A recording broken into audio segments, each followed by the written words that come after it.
Pittsburgh Steelers fans, welcome to another edition of We Run the North. My name is Kevin Tate, guest contributor to the BTSC podcast, host of the Know It Alls podcast. And today, I got my buddies with me, the homies, Brandon, CB, Pay, and Mike. Get with us once again. So we got Brandon. You guys know he's the resident Bengals guy. He's been on here quite a bit. My homie CB's a new dude, but a true Bengals fan. Been knowing him for about 30 years. Been a Bengals fan long as I've known him. Pay is here, Chicago Bears fan, but with the Baltimore Raven perspective. And then we got Mike, the lowly Cleveland Brown fan. But hey, fellas, what's up, everybody? What's up? What's up, Brandon? What you got going on, man? Oh, not much, man. I'm getting more and more excited for football. I'm just waiting for this weather not to be 95 and humid, so I really feel like football's around the corner. You know what? The Steelers report to camp in about 48 hours, a little over that, and then that's Tuesday night. Then camp starts the next day, I believe, at 2:00. So And over the south side. Yeah. You right over there. Yep. ACB, what's up with you, man? What's happening with you, Tate? Yeah, it's been a lonely time of year for me. I'm ready for some football to start. I'd like to give a shout out to the 419 and the 513 and a hoot to all the Bengals fans. Okay. It's just me and you, man. Mike, what's up, man? Yo, what's going on, gents? Just ready to get this started, man. That's it. Okay. That's you it. don't That's all I got. No words of I'm wisdom going to for business us? today. We got freaking Michigan here. We got two Bengals fans. Everybody want to team up on me. Let's just get to work, man. Let's get to work. Okay. And Pay, what's good, bro? What's going on, man? I'm gonna try to do right by Baltimore again this week, but don't forget, it's still 312, 773, and 708 to the death of me. Is that the Chicago area codes? Chicago win to Chicago end. Okay. I can respect that. All right, so today we're gonna talk about a few different things. We're gonna the first cycle we're gonna talk about training camp questions. We all going to camp next week. We're gonna talk about what camp questions remain, what these guys think about their individual teams, and things like that. Then the second segment, we're gonna get into talking about the top 5 players on the current roster. So that's interesting. It's kind of tough. I mean, when you got as many great players as the Steelers do, it gets really hard. But in the last segment, we're gonna talk about about current players. Current players, B Dirt. Current players. You got that many great current players. Hey, when I get to them, we'll see. Okay. But in the final segment, we're just gonna talk about each of our top 3. I don't know if it's all-time plays, but favorite all-time plays anyway. Because it's a lot of plays that can be said but stated. But we're just gonna talk about each individual's top 3 plays from each franchise all time. So just want to say hello to some of the people in the live chat. George Teston, good to see you again this week, man.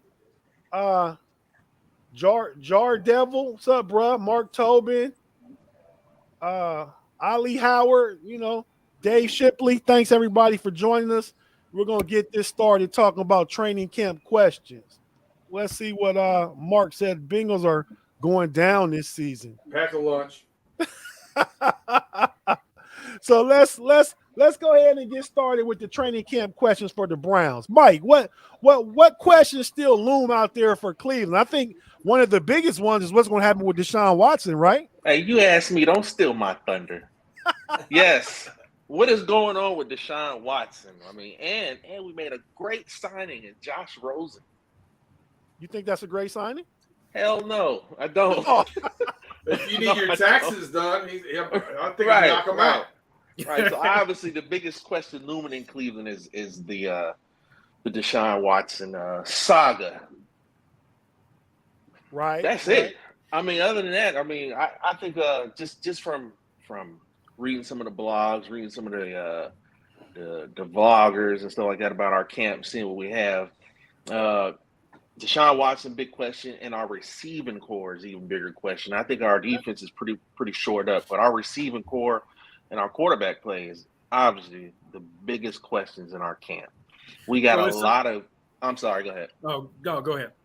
So got a lot of great rookie receivers. Got a lot of great unknown receivers. We got big bodies in our receiving core, but just a lot of unknowns. So that's one of our biggest questions in our quarterback room. So it sounded like the NFL wanted to try or the independent council wanted to try and get that decision down before everybody reported to training camp, didn't they? Correct. Okay. So are you expecting like some kind of decision to be made this week? Yeah, I'm with you. I definitely think it's going to be made before the start of camp, probably Monday. Camp starts the 30th, right? I'm thinking Monday. And the Ricky rumor that I've been seeing is about 8 games. So we'll see. I think I really don't understand. I mean, the Josh Rosen signing, I thought we were good with I can't remember his name right now, but I thought we were solid. Josh Dobbs. No, I like Jacoby Brissett. Jacoby Brissett, thank you. But maybe they just want to make sure we cover our grounds because injuries in our NFL now, especially this division can plague you, and Jacoby's a little long in the tooth. Okay, I mean, your quarterback situation is what it is because the Deshaun Watson thing has been a question ever since you guys traded for him because we don't know what's going to happen with him. But the receiver thing is intriguing to me because although I think Amari Cooper is a good receiver, I think you guys were more formidable and scary at receiver with OBJ and Jarvis Landry. Now you got Amari Cooper and Donovan Peoples-Jones. Those probably your 2 top guys. Right, 2 top guys, and I already talked about Amari Cooper. I don't think he's a good fit for our division, but we'll see. He's gonna have to grow a pair of lungs to be able to really compete. You know what I'm saying? So we'll see. He need a pair of something else, not just lungs. Right. Well, I got to be PG for the thing, but you do, and we thank you here at BTSC because I can get it in. Yeah, no, don't do it, Mike. Don't do it. So okay, you drag me right down that hill with you. I tell you, right. I'm going to piggyback off of that comment there, and you threw up a comment from Wes Hickok about the Ravens, Browns, and Bengals are scrubs. There's no one in this division that's scrub. Like it's a lunch pail every time you go out and play one of these. You're right. I mean, I think Wes is just saying it from the. Oh, he's poking. I get it. The perspective of a Steelers guy. I know he's a Steelers fan. But yeah, you guys go ahead and Brandon first. So you guys, what questions remain with the Bengals going into camp? Well, CB is the newest one to the show. I'll let you take the lead first here. I got a couple of things I'll follow up. Like we're talking before the show started, I think Jesse Bates is probably our biggest question. The Bengals haven't signed him, and he's refusing to play under the franchise tag. He said he won't. So that just kind of looming up in the air right now as far as what's going to end up happening. I would love to have him back on the team because he's a great player, but I'm just not sure, what's going to happen with that. Yeah, they're not offering him enough guaranteed money. I think the guarantee is more so the issue than the lump sum over 5 years. Yeah. What was the lump sum, like 12.5 or something like that? Yeah, right at $13 million a year. Are you guys willing to let him not play and then let him walk? Me personally, yes. The team, I'm not sure. Yeah. But I mean, he if you look at his pro football performance ratings from last year, he fell off a little bit last year from the previous 2. And, I think we drafted heavy in the secondary because of that being a weakness after we filled the holes in our offensive line. So I really think that they're poised to play this year without him. I really do. Yeah. I'd rather have him than Apple, though, but that's another story. I would too. Eli Apple? From the Ohio State? From the Ohio State. Statistically though, he had a good year last year. Yeah, he did, and he played in the Super Bowl, right? I think that was his second Super Bowl he's been in. I don't remember. But yeah, I have some injury issues that I'm keeping my eye on. We got some guys coming back. Wilson, played the end of the season with a pec and shoulder problem. We also have Joseph Asai, who I've talked about on this podcast a couple times. He ended up having another procedure to clean up a little bit of scar tissue in that knee. That kind of worries me. I think that might put him a little bit farther behind. Then we have, Collins. We signed a tackle. He's got issues from an injury off the field. And we've got not Karras, another lineman that has another injury. So T. Higgins is battling shoulder problems. There's just a lot. Alex Kappa, yeah, the guard. He's got an abdomen. Like, there's just a lot of. Is it really cautious of them right now? Maybe going into to camp, but it's just a little bit troublesome when you start filling holes and all of them are not practicing. What's going on with Lavelle Collins, the tackle you guys signed from Dallas? You said he's on the PUP list, right? I mean, he was always often injured in Dallas too. Yeah, it was undisclosed, non-football related issue. So it's kind of gray area, and I haven't seen the rumors yet. I haven't heard anything. But yeah, it's just like, those guys, when you have new offensive line and you want some continuity with your offensive line, right? So those guys not going into training camp, I'd like to see them there. You know what I mean? I'd like to see when they start, I'd like to see them all there. So. Okay. Any more news going on? I mean, everything good with Joe Burrow? How's his knee has to be 100% now. He got you to the Super Bowl last year, probably with 80%. He's mini camp with no knee brace this year. Okay.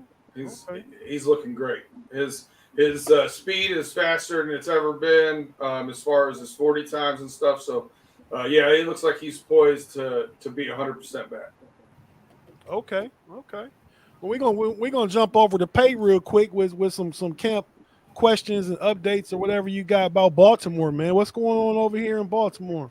There's only one question coming out of Baltimore right now. That is, when is Lamar Jackson going to sign his contract?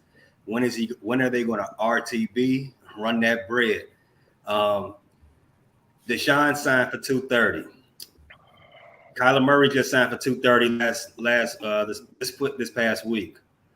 That's the floor. That's the floor right now. It's got to be $230. So we're wondering, when is it going to happen? It's got to happen at some point. I don't think you get Deshaun Watson guaranteed money because the Browns were just thirsty, right? I mean, Kyler Murray got 160. Does Lamar go in and negotiating and say I got to get more than 160 guaranteed? I would do so. I mean, if he's negotiating for himself, so. Right. I don't know what type of classes he took while he was at Louisville, but if Kyler Murray and his no MVPs and no playoff wins got him $230 with 160 guaranteed, me with my one playoff win and one MVP surely can get more than that, right? 200, 180. Yeah, give me the 230, but I'm gonna need at least 180 GTD. That's the only question that's coming out of Baltimore. That's the biggest question, rather. When is he going to sign? When is he going to lock himself up and preserve his financial future for the next 5 to 8 years?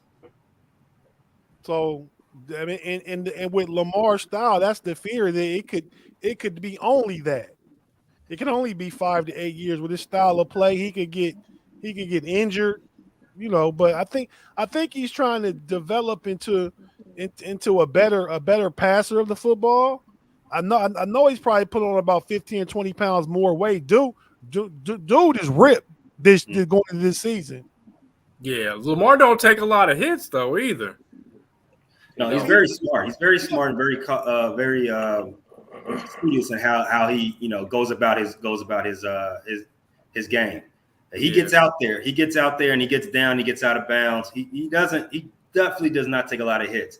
However, his game is unforgiving. You want to lock yourself up and save yourself as soon as possible. It's there. You don't want to play with that. You don't want to tempt fate too much. No one out here, no one's Tom Brady. No one's going to keep fighting that ghost that's undefeated.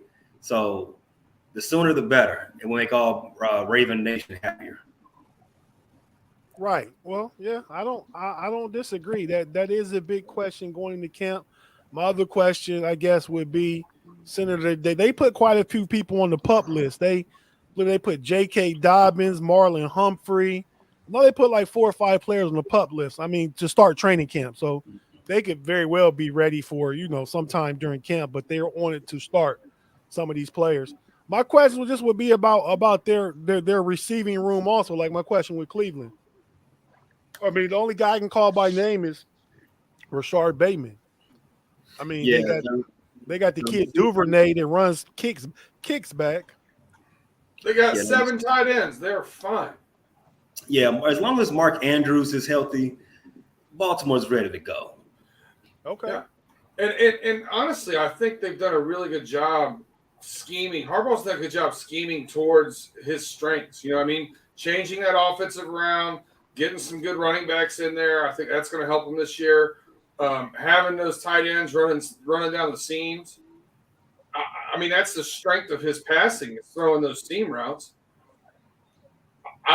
Britsburg Owen says Lamar's passing is not up to standard with some of the other tops in the league, and I would agree with that. And says he's overrated. Now, I will disagree with that because you don't have to just be a pure passer. He can get in trouble at the end if they're down a lot at the end of the game and stuff like that. But through the course of a game, he's a weapon. You gotta account for Lamar Jackson. You know what I mean? I stopped reading this when it said passing is not up to the standard of Wilson and Mahomes. I mean, you're talking about all-time greats as far as throwing a football. Arm talent Mahomes has is special. You know what I mean? Like, not everybody's going to throw the ball like that. Wes Hickok says Lamar's not worth $230 million. Neither was Murray. And I had this discussion just earlier this morning with my father-in-law, because he's a Dallas Cowboy fans like Dak Prescott. He said, "Ask, do you think Dak deserves his money now that Kyler got his money and some of these guys got their money?" I said, "I don't think they deserve it. Deserve is earning. I think it's just the market now. If you think you got a starting quarterback for the next 5 years, then around the 40, 45, $50 million mark is what you're going to pay him." So Deshaun Watson set the bar without even playing last year, and who knows when he's going to play this year with all the guaranteed money he got. These other cats are like, nah, I ain't going to, they want to be up to snuff with that. He set the bar. But even before Deshaun Watson, Deshaun got in where Dak got in, where Mahomes got in that $40, $45 million range. Right. So like I said, these guys are just getting what the market dictates that they get. I don't think they necessarily deserve it because Lamar hasn't done anything, but he's the winningest QB at his age of all time. He's won an MVP already. I mean, so we can sit and pick and be very picky about some of this stuff, but these guys are just getting what the market dictates. Yeah, and it's not going to go down either. It's just going to keep going up. Yeah, it's going to keep going up, which is why I believe Mark Tobin just said that you guys need to pay Burrow now because you can pay him 45, 48 now. If you wait 2 or 3 years, it might be like 52, 53 million. He's not eligible. Burrow's not eligible for a new deal just yet. Right. I believe it's after your 4th year for a first round pick.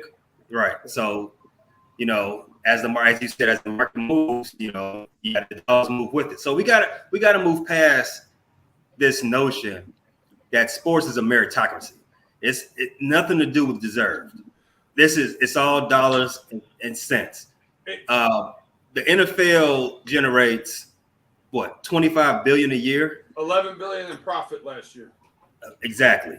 And the quarterback is the most visible face on the field. They're always going to get that top dollar, no matter how good they are. No matter how, if you're starting, you're gonna get a starter's rate, and that's just that. And to go back to Lamar Jackson and what he's worth and what he deserves, as Kevin said, the market has been set.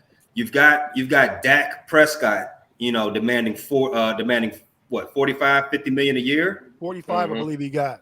He doesn't have an MVP. Dak Prescott doesn't have an MVP. Lamar Jackson does. Lamar Jackson is a weapon like this league has probably never seen before. He may not have the arm talent, arm skill as some of the other guys in the league, but he has the foot skill that nobody else has. So he can make up the yards regardless of how it gets done. He gets the scores. His MVP year, I think he attributed to 38 touchdowns, just running and throwing. So, you put a price tag on that. It's definitely worth it. It's definitely worth the 50. So Yeah, I think I want to talk about the market real quick. When we start talking wait. Let Mike go real quick. He hadn't said anything, man. Go ahead, man. I think everybody's selling Lamar Jackson arm strip short. I really think, in my opinion, Lamar Jackson is like a right-handed Mike Vick. Like, everybody kind of discounted Mike Vick's arm strength because of his legs, but when Lamar Jackson is actually sitting back, he throws a nice ball, crisp, clean ball. I think y'all are selling. A lot of people selling his arm talent short. Now, short enough to where he, gets the market value as a quarterback. I don't know, but I hope they pay him everything he asked for, so it messes up all their draft capital. Go ahead, B Dirt. What were you gonna say, man? When you start talking about setting the market, the market and the agreement on the CBAs,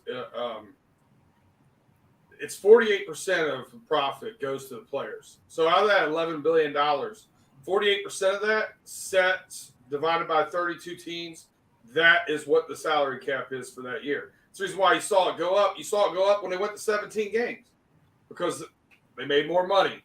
More TV revenue. So next year, you talk about TV revenue. Right now, and Apple is trying to buy the rights for the Sunday ticket for over $1 billion. So that's going to Apple just wants it to have it. Well, they're going to spend more than what was the revenue number you used? 11 billion. They're going to spend more than that if they get it. So the revenue basically the revenue is going to double because DirecTV paid what was it 450 million? I forget. We're talking about. They said it's going to be over $1 billion a year. Right. They're going to pay for that. It's going to double. So whatever the revenue is now is going to double. This time in 2030, NFL is going to be talking about 50 billion a year. So I don't think if I'm Joe Burrow, I would try and play it out till signed to the last minute because I think every year you're going to see that number is going to go up. And if he can hold out till year 5 to sign a deal, I mean, back up the Brinks truck, right? Agree. So yeah, well, let me jump into my Steeler camp going into camp questions real quick. We all know the number one question going to Steelers camp is starting QB. I mean, we got a training camp battle competition between Mason Rudolph, the incumbent quarterback on the roster, not starter or anything, but incumbent quarterback. He started, I believe, 10 or 11 games for Pittsburgh over his career. We signed Mitchell Trubisky, the number one free agency quarterback, I'd say. And then we drafted the number one quarterback in the draft, far as, number one overall, far as number one quarterback overall, Kenny Pickett. So we're going to have a camp battle between those guys. I'm kind of looking for Mitch Trubisky to to get the nod, and that's not because he's necessarily better than Kenny Pickett right now. He's just more experienced in the NFL than Kenny Pickett right now. We got a battle left at left guard between Kevin Dotson and Kendrick Green, who played center last year, was terrible at center. We put him at center last year. We kind of just threw him in there to replace Marquise Pouncey. He's a same kind of build, athletic kid, so I think they thought he could do it. He only played 4 games at center at Illinois. So his true position is guard. Kevin Dotson was injured last year, had some other issues going on. He looked really good his rookie season. This is his 3rd season. So they're going to battle it out for that starting left guard position. Outside of that, I don't know that there's too many battles, at least for starters in Pittsburgh. As far as I go, we need a second team running back behind Najee Harris. But past those, I think everything else is pretty much set. I like Miles Jack. I don't think Devin Bush is competing for a starting position. I mean, you could go down the ladder a little bit. I think maybe Robert Spillane and Buddy Johnson and Marcus Allen are competing for, 3 dogs, 2 bones, so to speak, as Mike Tomlin would say. So you got 3 guys in 2 spots. I think they'll be battling out for that. The defensive line is intriguing. I don't know if we'll keep 6 or 7 guys this year. I'd like to keep 7 because I don't want to cut somebody. But, those are just some of the brief things in Pittsburgh going into camp this week that I'll be looking at myself. But, yeah, so now having talked about these camp questions and stuff like that, let's go ahead and jump into your top 5 current players on your roster. We'll go ahead and start with you, Mike. I mean, your list might be short. First of all, I want you to acknowledge my name. It's right there. It's the great Mike Tate. All right, I want you to say it. Say it with me now. The great Mike Tate. Come on, man. You just said we got to keep this PG, man.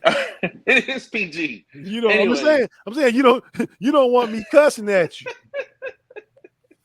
All right, so my top 5 players, the top 50 NFL player list just came out, and 3 of my Browns were on that list. So obviously those 3. Wait, what list came out? I think Pro Football Focus top 50 NFL players came out. Oh, okay. So Browns got 3 players top 50. We got 3 players on a list. So I naturally how bad the other 22 got to play for you guys not to be 500. Anyway. Go ahead. Thank you. It's because he got that M on his head. He messed it up today. So, not in any particular order. I have no. 5 first, 4, 3, 2, 1. So there's a particular order. It's my list. This is what I want to do. All right. Well, Browns number 1. I'm gonna be different. Now I'll mess with you. Number 1, obviously, or number 5 for me is going to be cornerback Denzel Ward. Shutdown corner, young corner room. Actually, not young corner room. We got some seasoned corners, but he is a shutdown corner as long as he stays healthy. He's a little light in the pants, especially our division, and has definitely been exposed a few times. But number 5 on my list is Denzel Ward. The Ohio State Denzel Ward. The Ohio State Denzel Ward. Boomer. Anyways, number 4, Jedrick Wills. Very, very important. We need him healthy. We need him upright. I believe he's going to be a force. He's healthy, comes into camp, looking good, feeling good. Number tackle, 4. Right? Offensive tackle. Yep, offensive tackle. Number 3 would be Joe. I'm going to mess his name up. Bentino. He is our freaking guard. No, yeah, guard. He's our guard. He's the heartbeat of our freaking line. Our line, the center is second to none in our division. It's the only question was our tackles, and I think we shored that up. Number 2. This was a tough one for me. Myles Garrett. I got Myles Garrett, number 2, heart of our defense, teeth of our defense, the best defensive end in our division. And number 1 is Nick Chubb. Now, what's crazy is on the Pro Football Focus list, Nick Chubb only reached rank. He only got a number 44 out of all the running backs on the list. I didn't really agree with it, but hey, a lot of times I don't really agree with Pro Football Focus. I mean, look at Dallas and Dak Prescott. Anyways, so Nick Chubb is my number 1 player. He is by far one of the top 3 running backs in the NFL. Arguably I could put him at number 1, but on the top 3 running backs in the NFL right now, definitely the number 1 running back in our division, and he deserves my number 1 spot. Interesting. Do you think he's your most important player? Absolutely. This year, he's definitely going to be our most important player. I mean, our running back room is going to be our most important because our quarterback situation and because of our wide receiver situation. Until we get it figured out, I mean, we're going to have to feed Chubb. Now, hopefully, when they load the box, we can have some these rookie receivers. We got some solid tight end play to kind of open it back up. But, Nick Chubb, you can load the box on him. He's still gonna bust through. So Nick Chubb by far is definitely our most important player. So we got 5 was, just run the list down real quick again. Number 5 was Denzel Ward. Jedrick Willis, Bentino, Myles Garrett, Nick Chubb. Okay, that's right. Those are all really, really good players. I guess I don't have any. I like your corner on the opposite side too. The guy you drafted last year. Our whole secondary, I think, is decent. We got you do. I think Cleveland's a very good secondary. You got Del Pitt coming back from injury, right? What the hell is his name? Denzel Ward, Myles Garrett. Very envious of their secondary. Yeah, they got rightfully so. I mean, they're probably a little behind Baltimore, but they're both the top 2 secondaries in the division. I think you could go either way.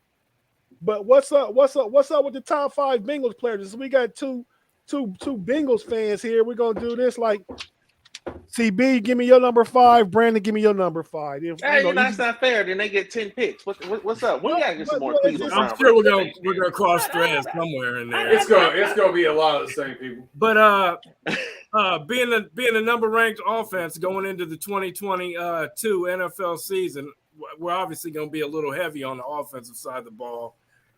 So with that, I'm gonna start with my number 5 is gonna be Evan McPherson. He was a rookie last year. Kicker. I think he hit 4 or 5 game winners for us as a rookie. Ice water in his veins. Clutch gene for days. And I wouldn't trade him for a first-round pick. Wow. I had him on the outside looking in, very close. I had him and Logan Wilson, both really close to making the list, but I left them off. And my number 5 is going to be Trey Hendrickson. D's of in. Yep, pass rusher, 14 sacks last year. 14 sacks. He was a good pickup. He missed a game and a half, 2 games basically. He almost had as many sacks as Myles Garrett had. Yeah, he was number 5 in the league last year. Okay, I think Myles Garrett had 15. Okay, number 4, CB. So at number 4, I got T. Higgins. Clutch. In my opinion, one of the best wideouts in the league. The perfect complement to Jamar Chase. A great outlet for Joe Burrow. You can't double team everybody on the field, and he does his job well. Wow. Well, so that means you're going to have 2 receivers in your top 5, no doubt. So for those of you betting at home, I would probably bet that we run this out exactly the same. I put T. Higgins at 4. The one thing that I have I think he's going to be the odd man out when it comes to looking at who we're re-signing. I wouldn't be surprised if we try to draft a receiver next year, and with our first or second round pick, which I think is really unfortunate. I think if they stayed together, I think we would talk about Chase and Higgins as one of the best tandems that ever played. You never Ever know though. play? Somebody That's can right. take. Wait. Yep. Ever play? I think you would put them in if they got to play healthy for 10 years together. I think you put them in your top 5 pairs of all time. You never know. I mean, I say that with my chest. somebody could take a team friendly deal, and you never know. I mean, when I think combos ever, I think Randy Moss Taylor and Chris Rice. Carter, Duper and Clayton. Yeah. Duper and Clayton, The Marks brothers. Yeah, that's what I'm saying. I think you would put them in those top 5 with those guys. I can't disagree with that. Torrey Holt and Isaac. Bruce? Isaac Bruce. Isaac Bruce. Yeah. I don't know if I'd put them in there. Maybe. I mean, as a tandem, all you got to do Harrison and Wayne. Marvin Yeah, Harrison for and Wayne. sure, for sure. Swan and Stallworth. Oh, get out of here. Homer. Hey, that's what you Let's go doing. straight Homer. No, I'm just telling you but I don't think they're going to. I said I don't think they're going to. I don't think they're going to play 10 years together. Okay, the number 3. Number 3, for me, I had Trey Hendrickson, defensive end. We already talked about him a little bit. Top 5 in the league in sacks, the anchor to the Bengals defense. I would have lost money. I'm going number 3, Joe Mixon. Nah. I think he's going to have a killer year this year. I'm trying to get him in fantasy. You won't have a problem if you use your first or second round pick. Nobody's beating down the door to get Joe Mixon early. I'm not taking him in first.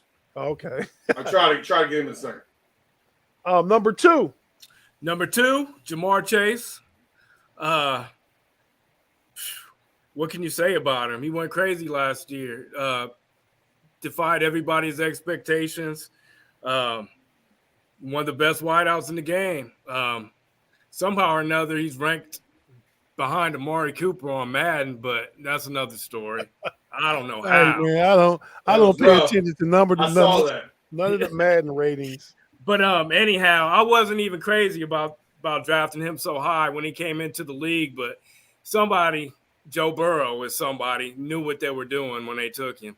And I think Brandon felt the same way, but I mean, I wanted Sewell from the tackle from Oregon. Yeah. And I beat my chest about that, and I was dead wrong. Yeah. Kid special. I got him at my number 2 as well. There was some questions about his hands when he was dropping some passes in the preseason, and there were a lot of times that we went 3-1 and 4-0 in preseason, and then went 2 of 14 in the season. So preseason doesn't mean anything. I'll bring this up because Jamar Chase did, I believe, Pro Football Focus said he dropped 9 passes last year, and Deontay Johnson for the Steelers dropped 8, and it's all this. It's all about perception. I mean, not 9 passes when your target as many times as these guys are is not a lot. Well, and I think Johnson had more drops the year before than he had last year. Oh, he did. And I'll say this: neither one of them had as many drops as the guy that just went to Miami. Tyreek Hill. Tyreek Hill had more drops than either one of them. Right. Okay, so but if everybody's waiting in suspense on your number 1 Bengal guy, we don't know who it could be. Who is it? Say wait. 1, 2, 3. Say this at the same time. 1, 2, 3. Joe Burrow. Joe Shiesty, whatever you want to call him, all he does is win.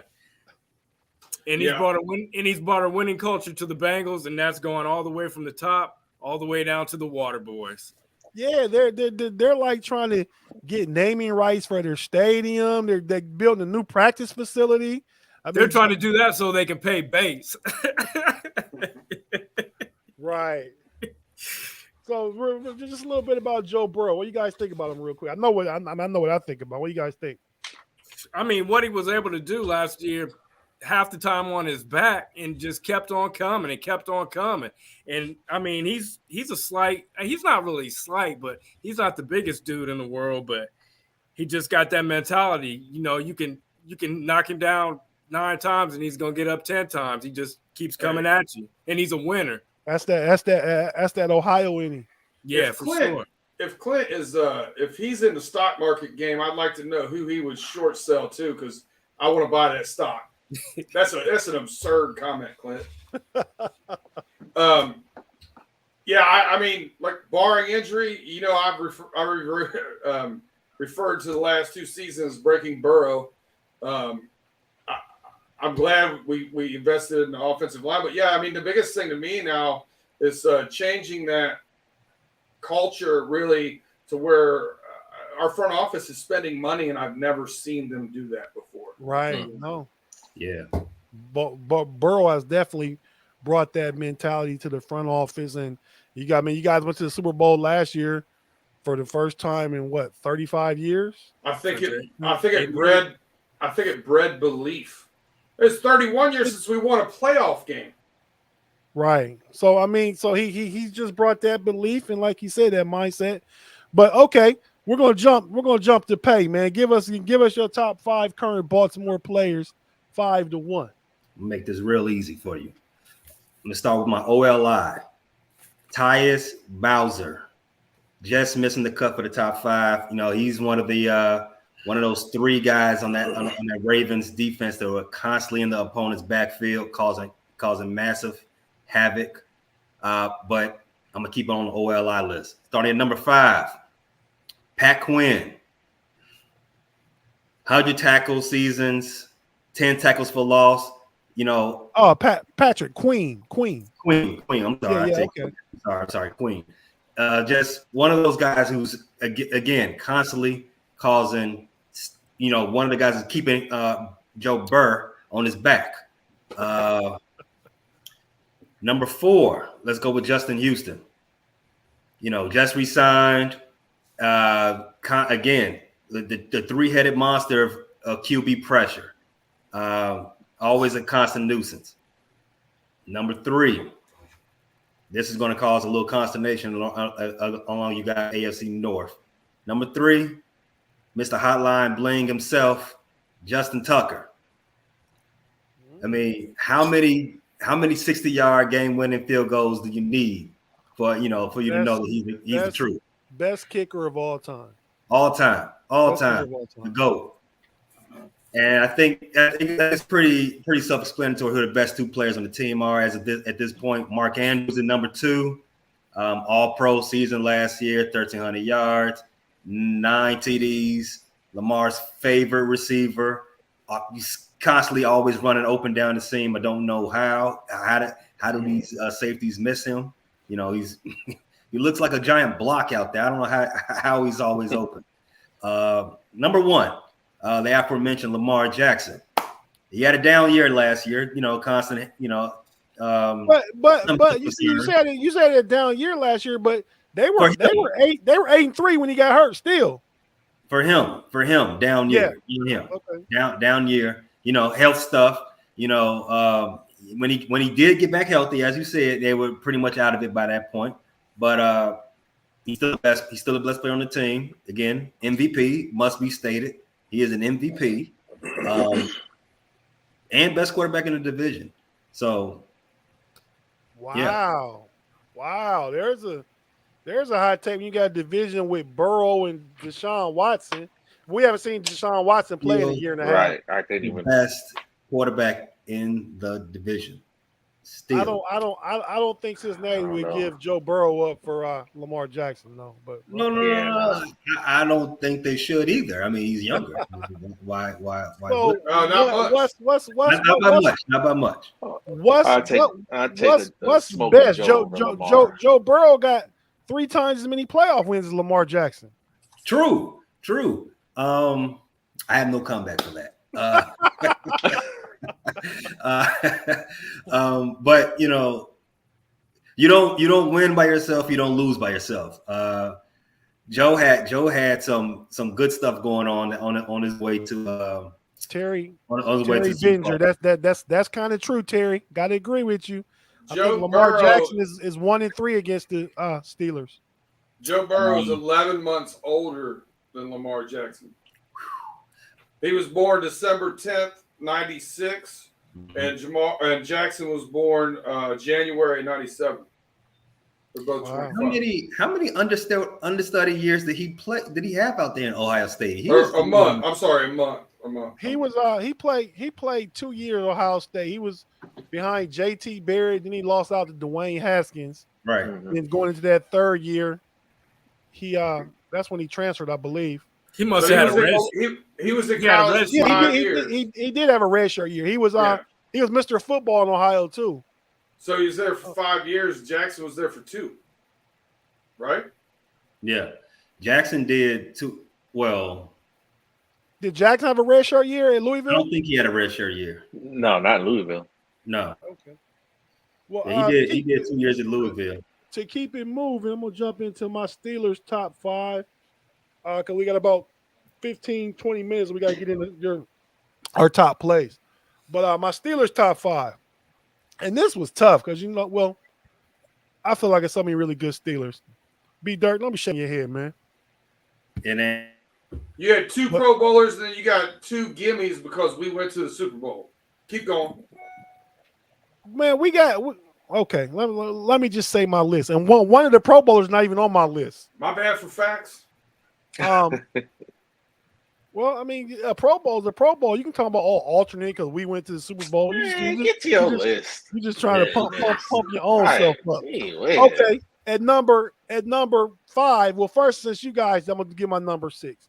My number 6 would be Chris Boswell, who's the second best kicker in the division and second best kicker in football. So you can have your McPherson dudes, CB and Brandon, but Boswell is the second best kicker in the division. He might. But so he just missed the list.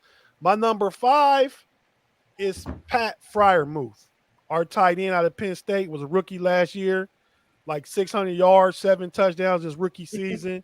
I expect him to get better. I expect him to be in the top 10 tight end discussion after this year. I'm sorry. The only guy Big Ben could find last year. Go on. Well, I mean, Right. Deontay Johnson had like 100+ receptions, so he found him. Yeah, But three off the line.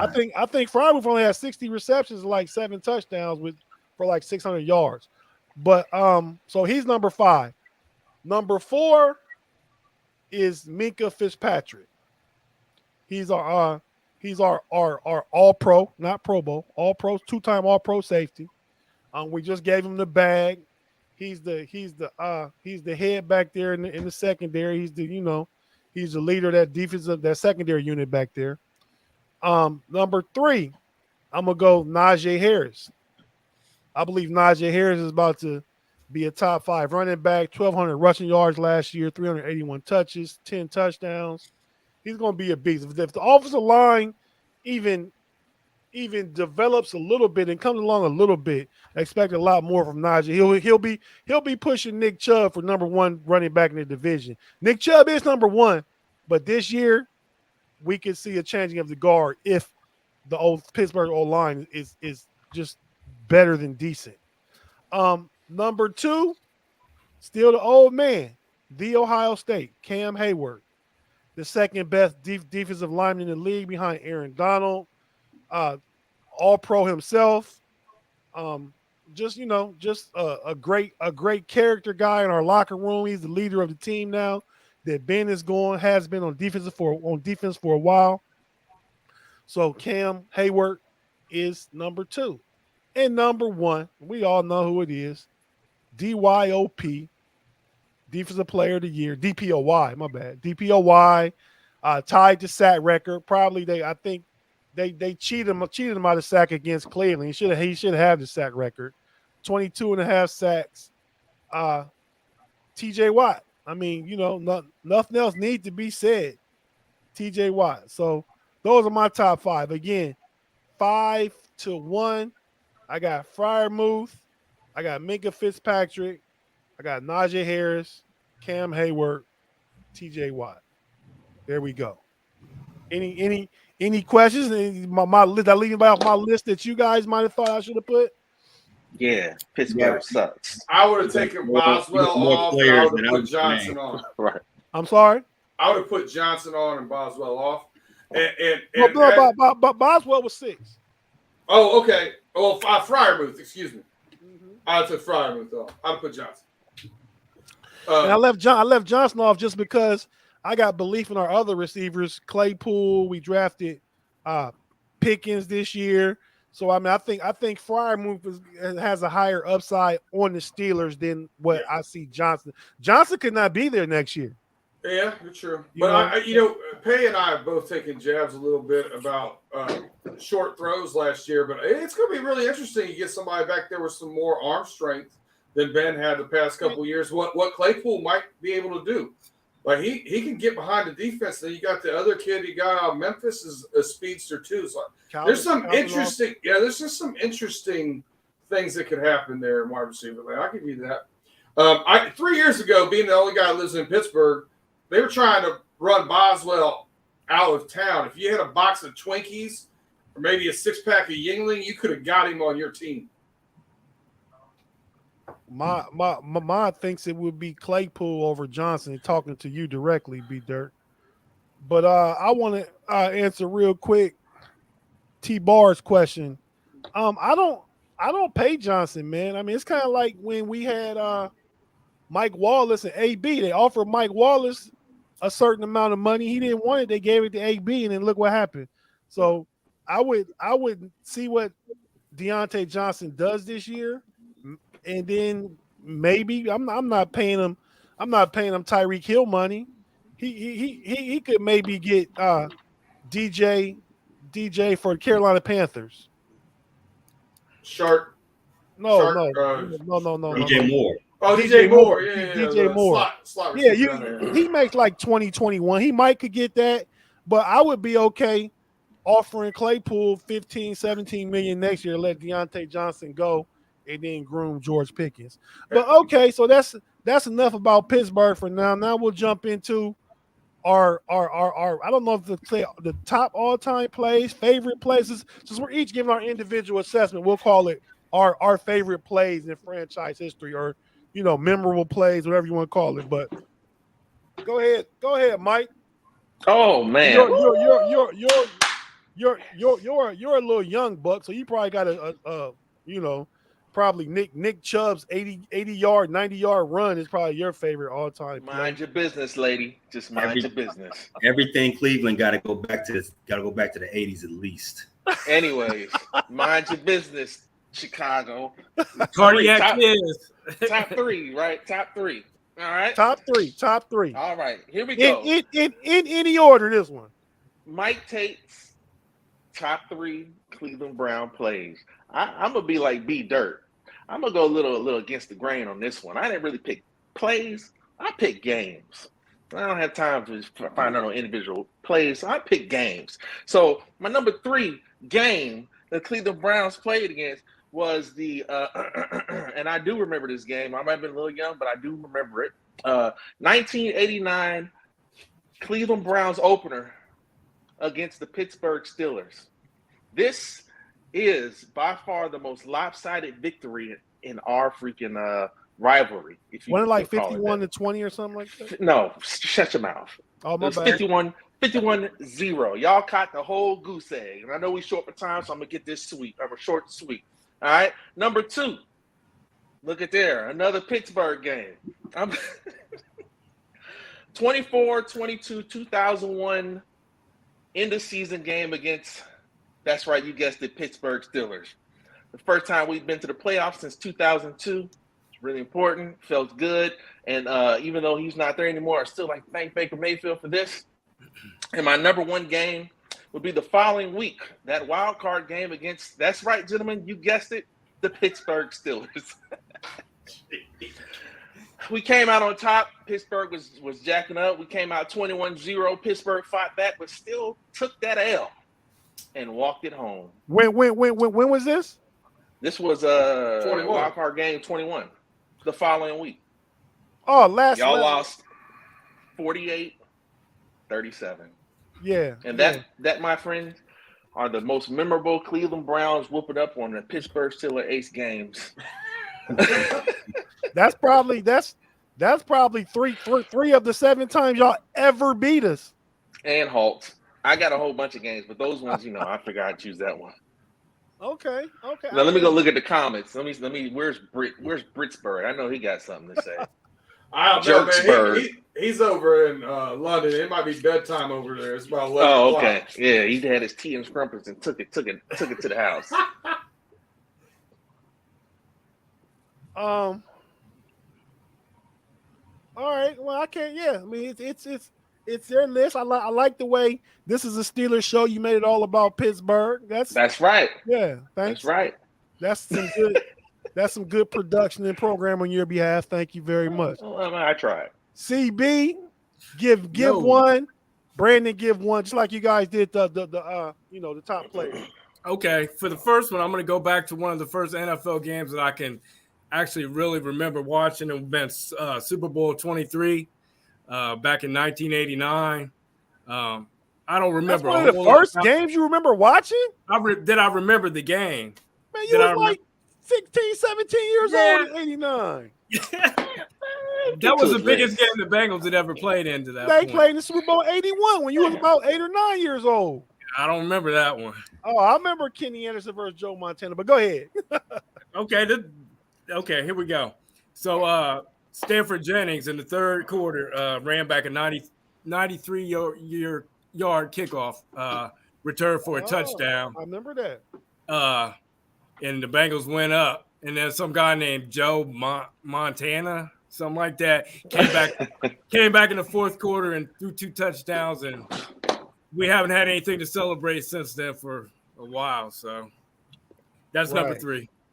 B Dirt, what's yours? So CB is he's doing the good and I'm doing the bad because the Bengals have consistently broke my heart my entire life. So my biggest memories of games are all heartbreak.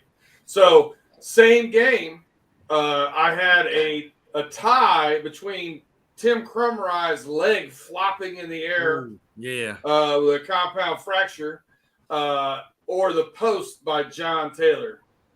Just I can remember I was in the living room, my parents' house, on the floor, and just fell to the ground. So yeah, that's number 3 for me. Heartbreak. CB. Okay, so number 2, it wasn't what I would say was a great play. It was actually a penalty, but it was memorable.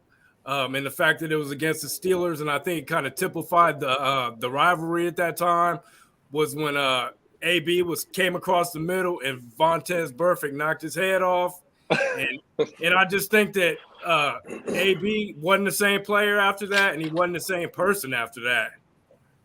But I think it was Juju got some get back on Burfict. I think it was the next year, so it's all good. Okay, yeah, I mean that could have been what made AB's behavior turn Kanye West, Kyrie Irving type. I don't know, but I think he still has some good years after that. As far as football, he was on that track already. It just helped speed things up. B Dirt, you're 2. Now, I will tell you this for the sake of the content for the Steelers fans. My OLI was Hines Ward's block on Rivers that broke his jaw, and the guy was never the same. So I put that in there because we're going to take it home with the Steelers side here about breaking my heart. Kimo Van Olhoffen being blocked by Eric Steinbach into the knee of Carson Palmer in the playoff game on a bomb to Chris Henry. Everything changed at that moment for our team. Once again, we were looking like we were headed the right direction, and everything stopped. That was the playoffs 2006. Yeah. Yeah, I remember that. Okay, CB, you're number 1.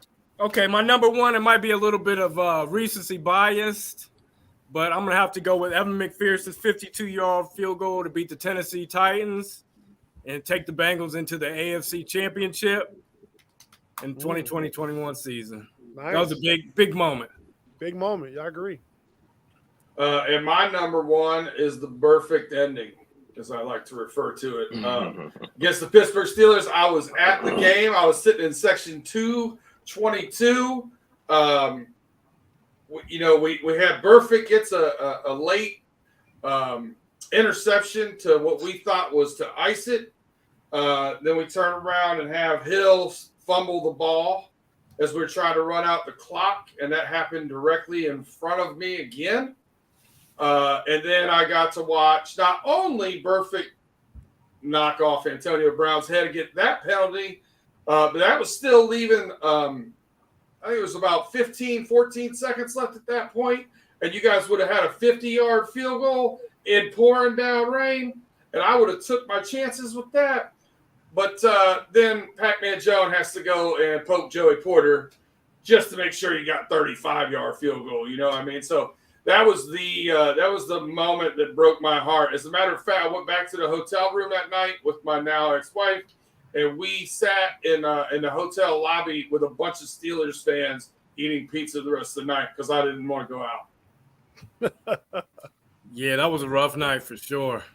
Yeah, I remember that one. That was crazy chaotic too. 25-year drought at that point that went to 31 years for a playoff win. Listen, I know something about droughts. I think that's why part of the reason that the diehard Bengals fans were very cautiously optimistic when we started winning this year. But CB, I've said stuff on this about the fact that I think it's more likely, and I can't remember I said how it was more likely, but I think I'm not convinced yet that we're going to give a blank check to Joe Burrow. I feel like somehow we're going to figure a way to botch this.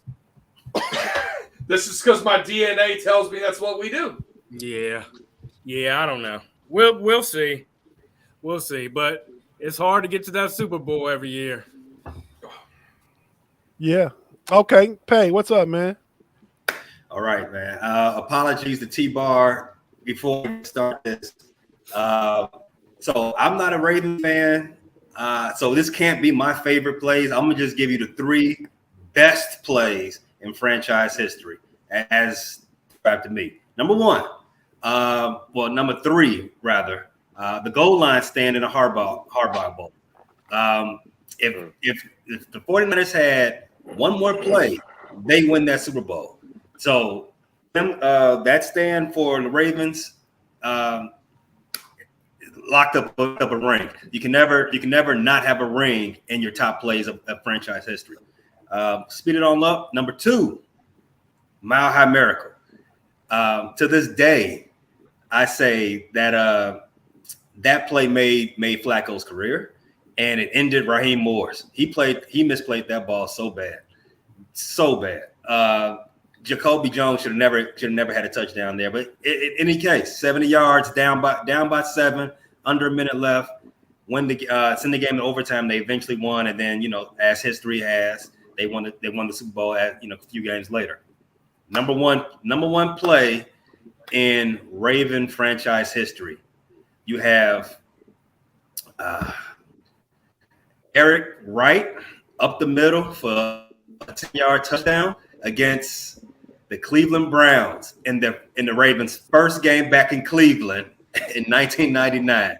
And the first they won the toss up. They said we're not gonna defer. We're taking the ball and we're gonna score on this first drive, and they did. And they've never looked back since. So I swear I knew he was gonna say that. Number one play in Baltimore Raven history was them scoring a touchdown on the first drive when they returned to Cleveland, just to show them who's boss. A whole box of salt in that wound. We on a whole goddamn on Pittsburgh still a pie. You want to pick on Cleveland? You some of my biscuit. They go together. Baltimore and Cleveland, they just go right together. That's a good list. I wouldn't have thought of the last one you said, but it makes sense. But definitely Jamal Lewis, Jacoby Jones. Yeah, Jamal Lewis hit the comments over here. I think Ray Lewis making Eddie George retire. Man, he punished Eddie George, man.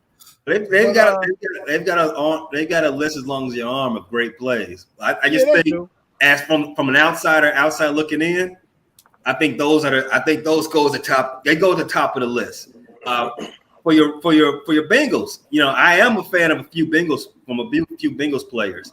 Ocho's locker list of DBs he's going to torch. That's got to be that's number one on my favorite Bengals moments. All The right. first time we played on Monday Night Football in years, I was at that game, and he caught a 64-yard touchdown as the loudest I've ever heard a stadium. We getting a little short on time. I'm gonna run through my Steeler list real quick, and I see people in the live chat with have put up some stuff already. James Bradshaw put up the San Antonio Holmes TD, so I'll start there. That's one of my top three to win the Super Bowl. They drove down Big Ben, 2-minute warning, perfect throw, perfect catch. San Antonio Holmes from the Ohio State University. So that's one. My other two is the pass that in the divisional playoffs, 1995 season, 96 playoffs, the back of the end zone catch by Cordell Stewart, where he if it was replay like it is now, it wouldn't have been a touchdown. He caught the ball, he was out of bounds, but he caught the ball. That put us up 10-6 going into halftime. We ended up winning that game, I believe 20-16. Jim Harbaugh was a player then. Hail Mary fell at the very end. We go on to we end up going to the AFC Championship game and then played Dallas in Super Bowl, and Neil O'Donnell gave that game away. Then my next play, it was also a playoff game against the Colts. I believe it was 2004. Ben Roethlisberger, not a pass, not one of Ben's 300 or 400 touchdown passes. It was a game-saving tackle after the bus fumbled inside the 5. We were trying to seal the game, and Ben tackled their defensive back Harper, who could have ran it back for a touchdown, and Indy would have went on to win that game. Ben made the game-saving tackle, and that's my number 3 play. So I agree with That's a Mod, good list. Know-It-Alls, Neil O'Donnell, TD pass to Larry Brown. Man, get out of here, man. You represent Know-It-All. You can't be talking about the Cowboy love. Nobody cares. But yeah, Neil O'Donnell did get that game away. But yeah, so that's it, guys. I mean, I feel like this was a good show. We had a lot of different perspectives and interaction amongst us. I don't know that I agree with Andre's top three plays list. He tried to down Pittsburgh in every one of them. But okay. I'm just saying. I mean, I think they're amazing players. Who's Andre? Oh, Mike. Yeah, my I bad. don't know. Yeah, you're welcome. You're welcome, Mike. T-Bar in the chat. The bus What'd he running say? over, the bus running over Brian Urlacher. That no. That's a good one. That's a So good one. that's one of my favorite too. You know, you know I've texted you clips of that during the season just to remind you. Yeah, Mod in the chat here said Jamal Lewis running the ball for like a 90-yard run. My favorite Jamal Lewis run, he wasn't toting the ball, he was toting bricks. Just remember that. It was like a 400-mile run with a U-Haul. Do not pass go. Do not collect $200. So we're going to get out of here. You guys got any parting shots? Anything you want to say before we get out of here? I got to get back to this fantasy football draft strategy, man. So yeah, let's wrap it up. Oh man, I was in traffic the other day, stopped at a red light, and I saw a Ford Taurus, and I tried to take a picture, but I wasn't quick enough. It was Ford Taurus, and it had 2 bumper stickers on it. One of them was a Steelers bumper sticker, and one of them was a Bengals bumper sticker. And I said, "Where did they do that at?" That's a house divided, man. My neighbor's across the street. I mean, he's a Giants fan and she's a Cowboy fan. I mean, it's just like, and they got 2 daughters, and one is with their dad, one is with their mom. So I get it. But the bumper stickers is there, like it's one person car, you would think, right? Yeah. Also, Tate, you remember a couple months ago I asked you for your address, but I never had time to get back with you just yet. But I started collecting sports cards back when the pandemic started, and I ended up with 2 Franco Harris, extra Franco Harris rookie card from 1973. And I think it would look good on your Steelers wall, so I'm gonna get that sent out to you. Oh, thanks, man. Appreciate it. Thanks for the invite too. All right, yeah, man. Mike. Hey, Cleveland Brown wins the division this year. Mark my words. Okay. B Dirt. How can I follow that? can't. I was going to tell you this. I'm with Pay. It's time to start doing my fantasy research. Never have finished last. Don't plan on doing it this year either. And Tate, I ain't sending you a darn thing. Got it. Okay, I'll just keep all that money from all the poker games I took from you. But That is your all right, brother. well, Don't well, even well, lie. well, once again, thank you guys for joining us. Thank you guys on the show for joining me, and everybody in the live chat. Thanks, a lot of great interaction.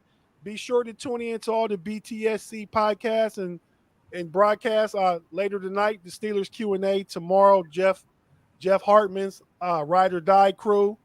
Hangover tomorrow night. You guys know the routine. But yeah, I'm about to jump off here with my fellas and go get ready to do this Know It All podcast. So if you got time, you just, listen to some sports talk. Come on over and check that out. Until next week, peace. Peace.